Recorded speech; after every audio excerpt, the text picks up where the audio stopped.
All right. Good morning, health coaching friends. It is Tuesday. I hope you had a decent weekend. The weather was kind of nice. I filled 12 yard waste bags in the last 2 days. So today, I think I'm sneaking out to go to my friend's pool, but we'll see how it goes. So we have two of our classmates with us today. Um, and then welcome back, Courtney. um, Let me turn my email off. Goodness gracious. I should do all these things before I get started. Okay, and turn my phone off. So the conversation today, which again, I'm happy to have with myself / provide a little mini clarity, because I think the ethical piece is, on one hand, the easy for some of us, and on another hand, a little bit more complex. And I think sometimes, at least when I'm going through the materials, like exam questions and things of that nature, I can see some little spaces where maybe being left out on your own sometimes for the ethical stuff is a little complicated. So one of the first things I think is important to distinguish is our professional boundary space. So keeping in mind, health education specialists are working in a pretty broad space, but also narrow, right? And so trying to think about where our ethical issues might arise. So we're going to have some of the basics like confidentiality with clients, right? I mean, making sure that we're not talking about them behind their backs, or I guess even worse, right, in front of them when they're like, hey, I just was telling you that in confidence. And keeping in mind, and we'll get to this a little bit more later, that confidentiality isn't 100% when you're working in a helping space. So at any time, if we think a person is a danger to themselves or somebody else, we will break that confidentiality. And that's part of the role induction piece as we get to those beginning skills, where you'll start to see we explain that to clients. And we don't always tell them that up front. But one of the role plays, and I can't remember which one it's in, we'll talk about like a 10th grader, I think, coming to talk to us about pregnancy. And I can always find my school people in the audience then, those of us who are in our school health program, because then they're like, well, I can't really keep a minor's information like that private from their parents, just as an example. We're also thinking about things like suicide ideation, or in the extreme cases, things like abuse, neglect, homicide ideation, I call it, even though I don't know why that makes me laugh, because it's not funny. But if we think a person is at a serious, it has a serious likelihood, let's say. And like I said, we'll talk about that later because there are very specifics. And we're going to focus on suicide, not homicide, because I'm not sure what those triggers are. But we'll talk about, how exactly we do that and when we will need to break confidence. And like always, I always tell people, like, okay, I'm sorry. Now that you've said these specific things, I need you to know that I need to tell someone else, and then go from there. So the ABCDE framework, which I love a good alphabet, is there also to help us think about when we're in an ethical situation. Keeping in mind that the assessment of the ethics is on us, not the client, right? So we're trying to determine what our best ethical choices are to make, not ever what the client's choices are to make. And that's something that we'll also continue talking about, because a lot of times we come to a course like this, or we just come to the world in a space of, well, wanting to give advice, right, and wanting to help other people. And again, as health education specialists, we generally avoid that because we can't really ever truly know what's best for somebody else. So we work generally in helping other people make decisions that are best for them. And so there's where I think sometimes this little disconnect happens, because I'm always talking about how do we help other people make good choices for themselves is the work we're doing in health coaching. But when we're thinking about ethics, we're thinking about our choices and how we might approach someone. And I throw some curveballs at you on purpose. I throw you some really kind of sloppy or messy ethical situations just to, in my opinion, to help you stay on the path. Although then we tend to get sidetracked because sometimes there's so many pieces and we're like, oh my gosh, this is a mess. I just want to fix these couple of things, right? Like sometimes I'll see my niece and it's like, I just want to fix this one thing or pull this piece or do this thing. And it's like, back off. Is this how she wants to look today? And then maybe help her make those assessments or those changes.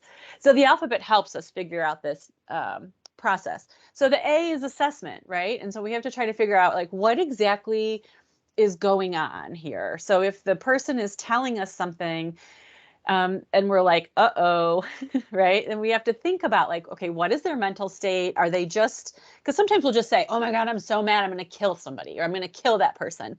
And as much as maybe we should stop using expressions like that, does the person really mean that they have like murderous or homicidal intent? And we do the same, unfortunately, with suicide. Like, I'm just going to jump off a building. I'm so upset. I'm over it. Just somebody kill me or I'll kill myself. And again, once we've worked in spaces with people who have suicide ideation, we also learn that, using suicide as just an expression is really not a helpful thing because again, it makes it more difficult to discern when people are really asking for help and really seeking some support for that and when they're just, venting.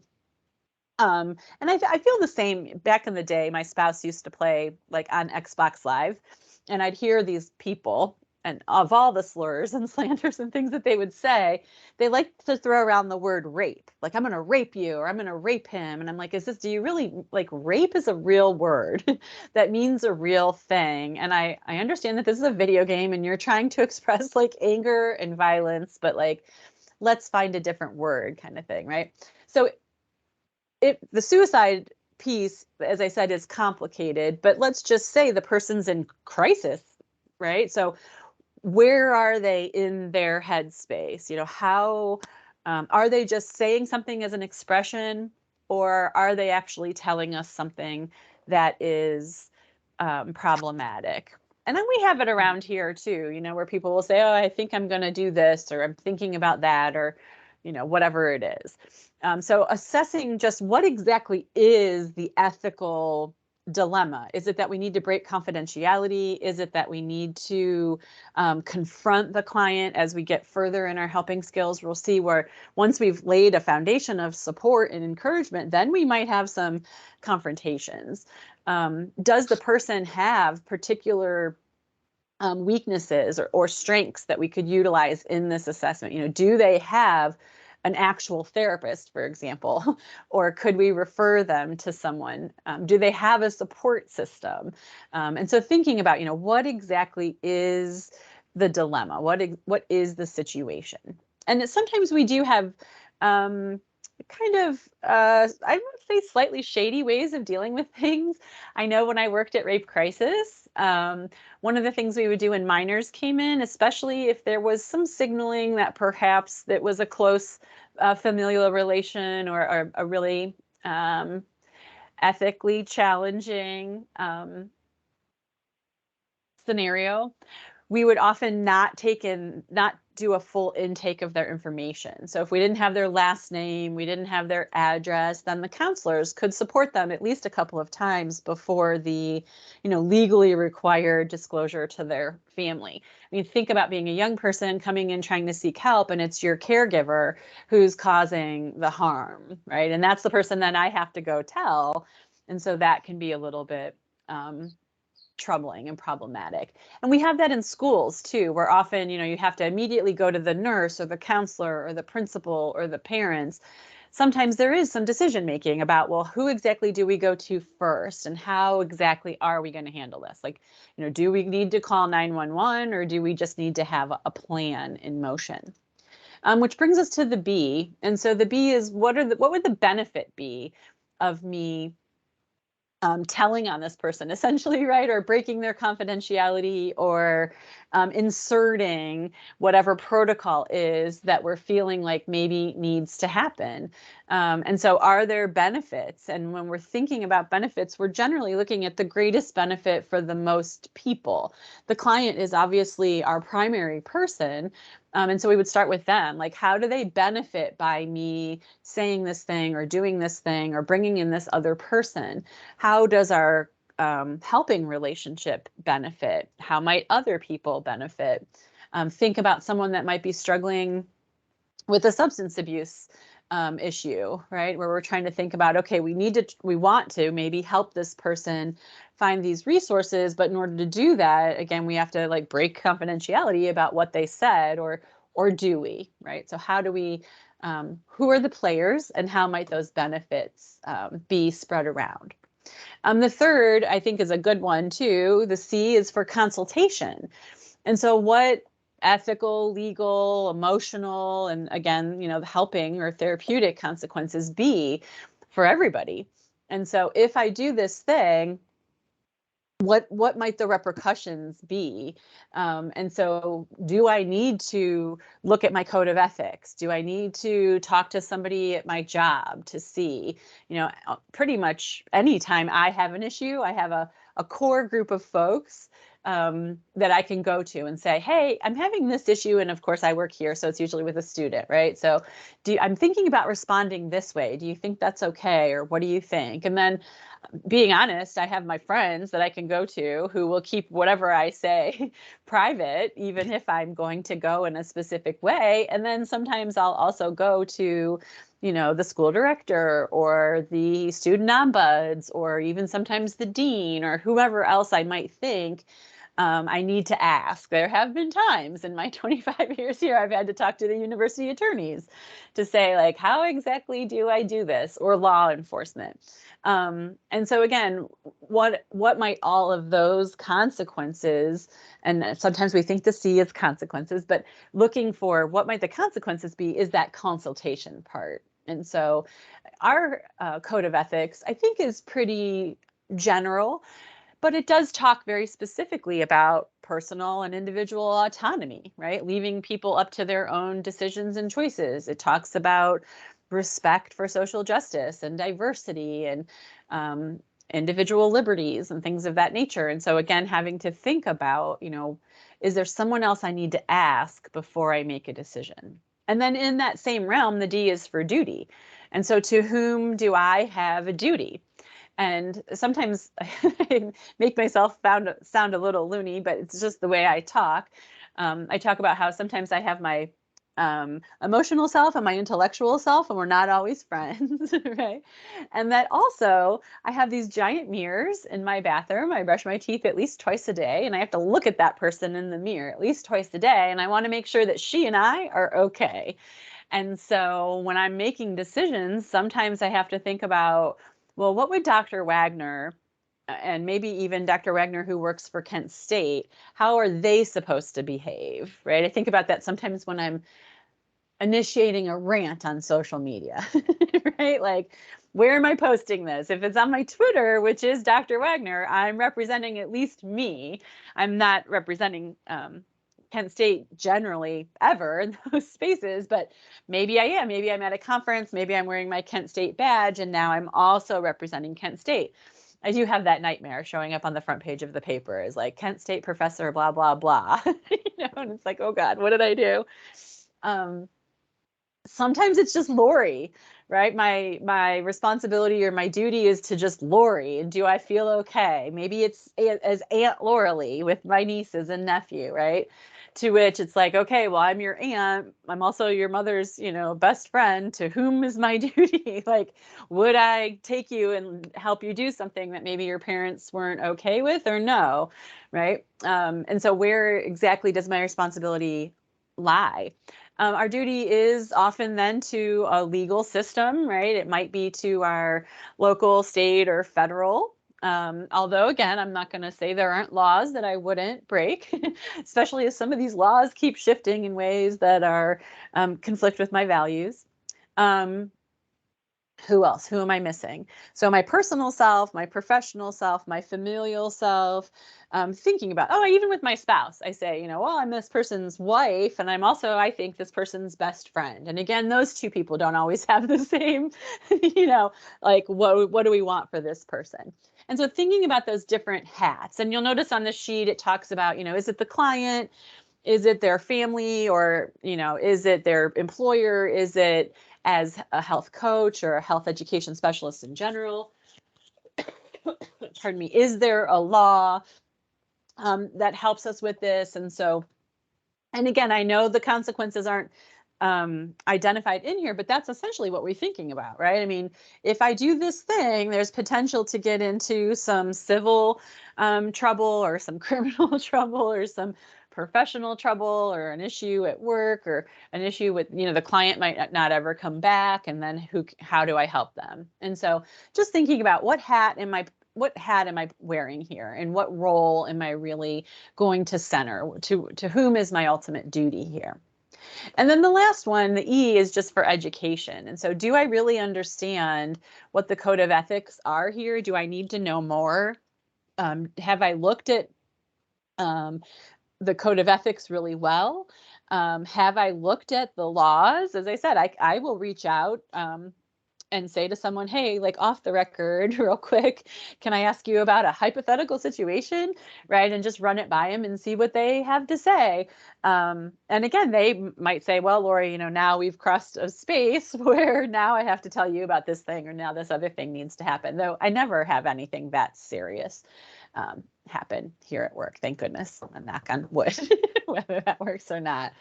And here again, my education often means I need to go to a colleague that's been here longer than me, or I need to go to the counseling center, or I need to consult my school director or someone else and just say, like, all right, tell me a little bit more about what might happen here. I'm thinking about how sometimes we don't always know what we don't know, right? And so that's what that education piece might be.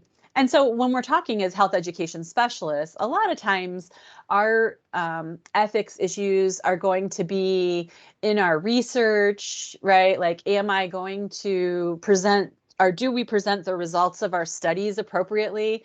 Or are we trying to use them to manipulate people into doing whatever it is we want them to do, for example? Or, I used to joke, although it wouldn't have been funny, but I was struggling pre-tenure.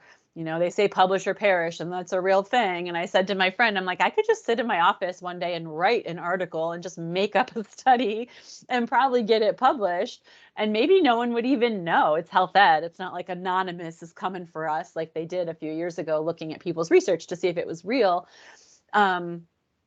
But then again, I couldn't look at that girl in the mirror that night and brush my teeth and like feel okay about getting that article published, because it was all BS, right? And I have a ethical commitment to just and real research. When we're dealing with people in our classes, when people are in our education, when people are talking to us about, MySpace's sexuality issues, and there's a ton of sensitive issues there, irrespective of how I feel about reproduction, pregnancy, abortion, termination.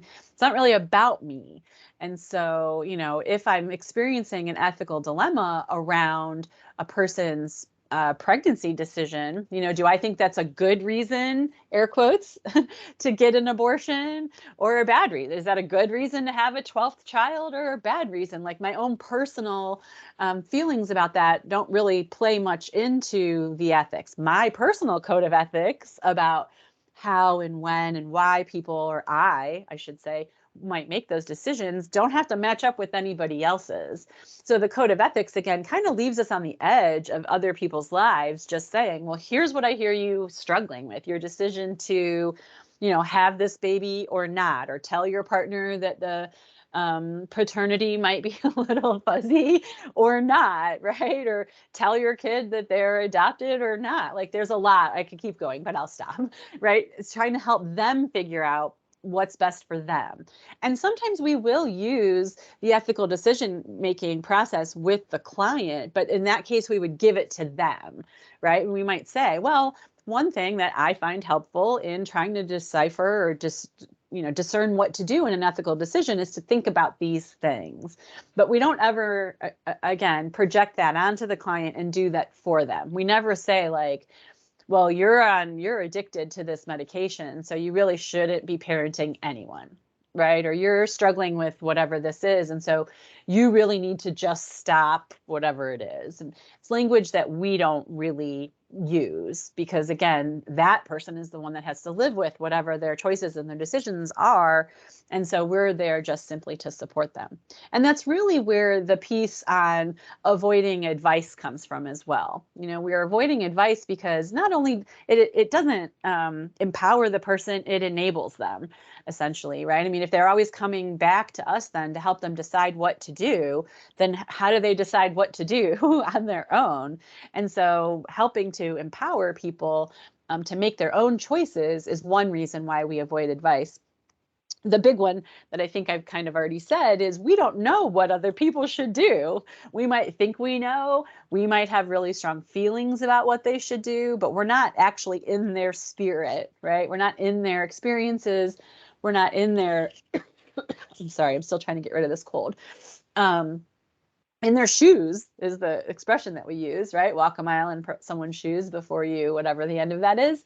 And so, plus we really just want to help them make whatever, so they can look at their face that night when they're trying to brush their teeth and feel okay about it.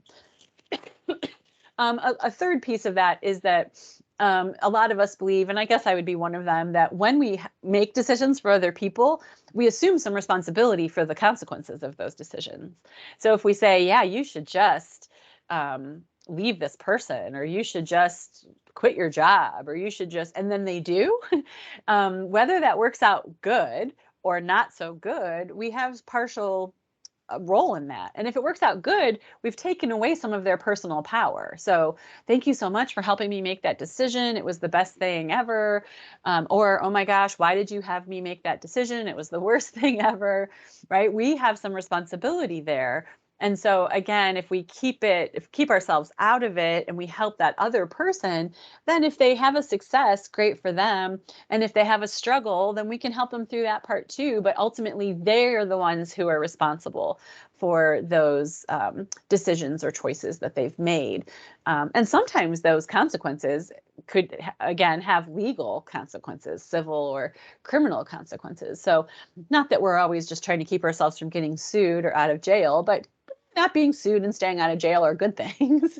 But ultimately, we want to really, truly help people. And if you look back even in your own lives, when we were in spaces where we really weren't sure what to do, it was a growth opportunity, no matter how it turned out.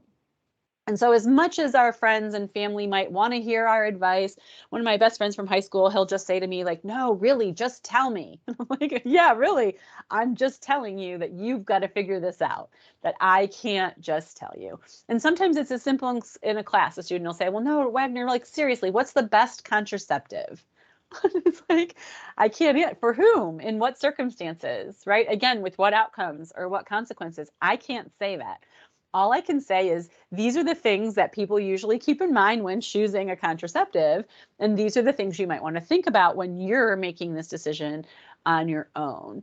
And so I think once we get the practice of it, it's a little bit easier.